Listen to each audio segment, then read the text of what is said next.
The White House just pissed off 42 million Americans by saying the US economy is doing well, despite Americans feeling just the opposite, and it could affect your access to food. New information traces the Biden classified documents cover up scandal to two final sources. I'll go over both. And lastly, US taxpayer money has been used to financially disrupt conservative news networks, and I'll tell you more about that. Thank you so much for liking and sharing these videos. I really appreciate it. Also, listen to the end where I tell you how to sign up to be one of the winners of the $10,000 in cash that my wife and I are giving away, thanks to generous video sponsors. I'll tell you more about that later.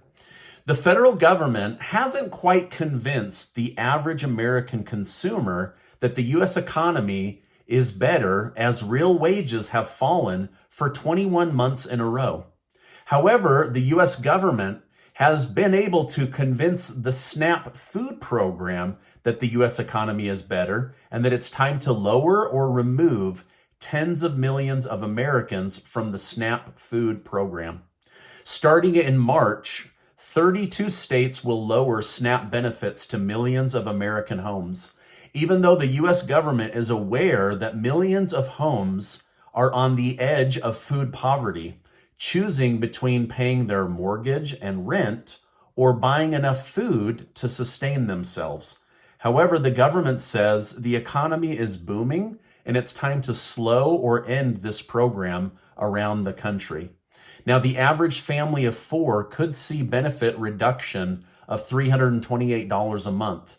Sadly, even seniors could see food assistance drop from $281 a month to as low as $23 a month for monthly food assistance.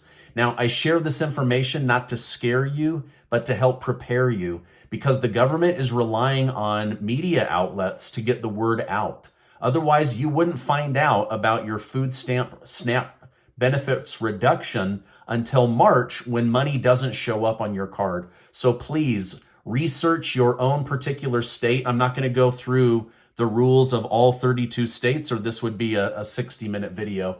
But my heart goes out to the people that are on these programs, because these are scary times, and the government is basically saying, we're cutting off millions and millions of families. So please do your research based on your own state.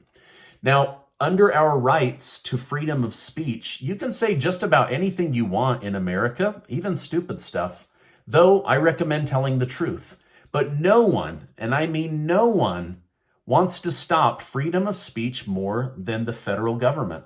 New data out today shows a group funded by the federal government by the name of Global Engagement Center works with internet providers and social media outlets to share which groups this government-funded program finds most likely to spread disinformation. And by disinformation, I mean things that don't fit the government's narrative. Now, this group then works behind the scenes to secretly limit the reach and the revenue of these media groups that they have blacklisted. Here are some of the biggest abusers on the blacklist, according to the GEC: the New York Post, the Daily Wire, the Blaze, Newsmax, and the American Conservative. Now, interesting, the ones that they blacklist the hardest are conservative-leaning news outlets. Let me know in the comments down below. Do you get information from the New York Post, the Daily Wire, the Blaze, Newsmax, or the American Conservative? If so, have you found them to be truthful, or are they out and out lying and misleading people and causing disinformation and panic? Let me know down below.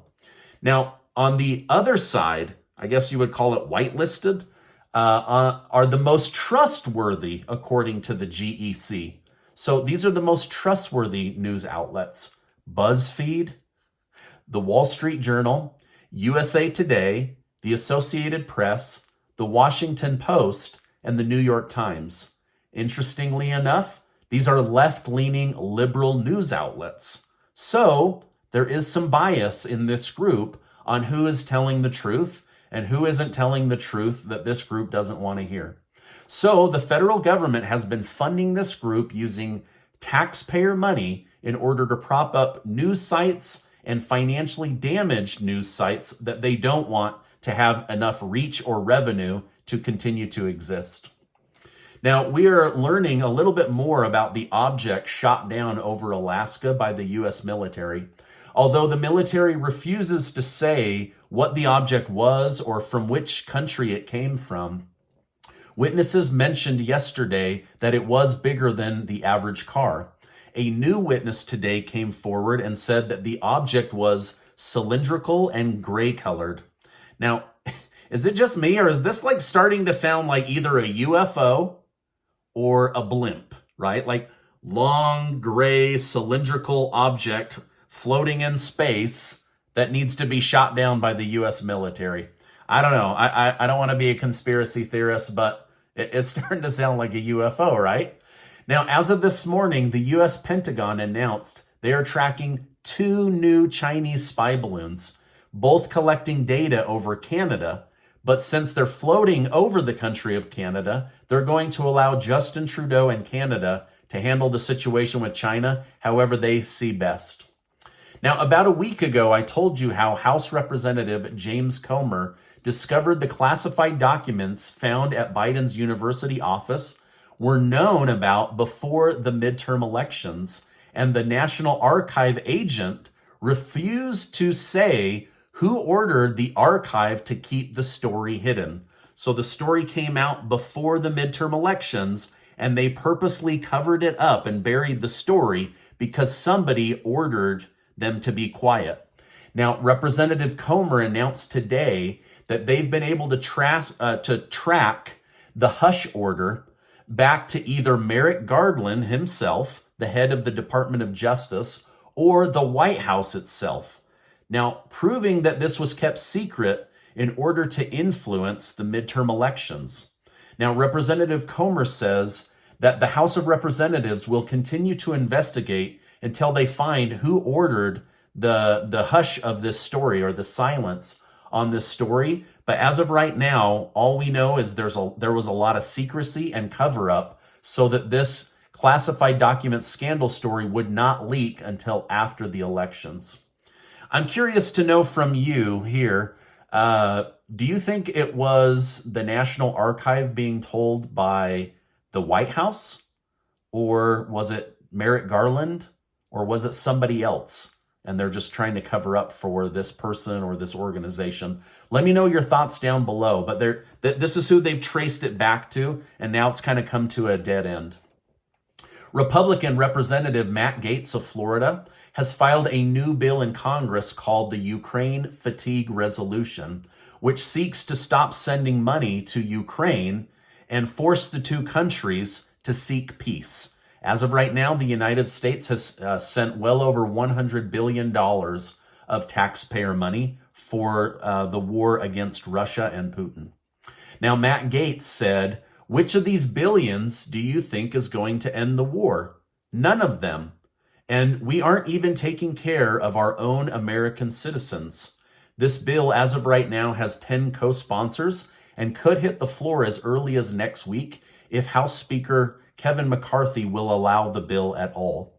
So basically he's saying, listen, if the money dries up and the weapons dry up, Putin and Zelensky will have to speak. Now, this is just Matt Gaetz' idea. Now, it's pretty sad to me as a reporter to have to report that tens of millions of my fellow Americans are on the verge of a food crisis, and yet we're not trying to get Ukraine and Russia to seek peace between each other, and that Western Europe and the United States could be pulled into World War III with one wrong move.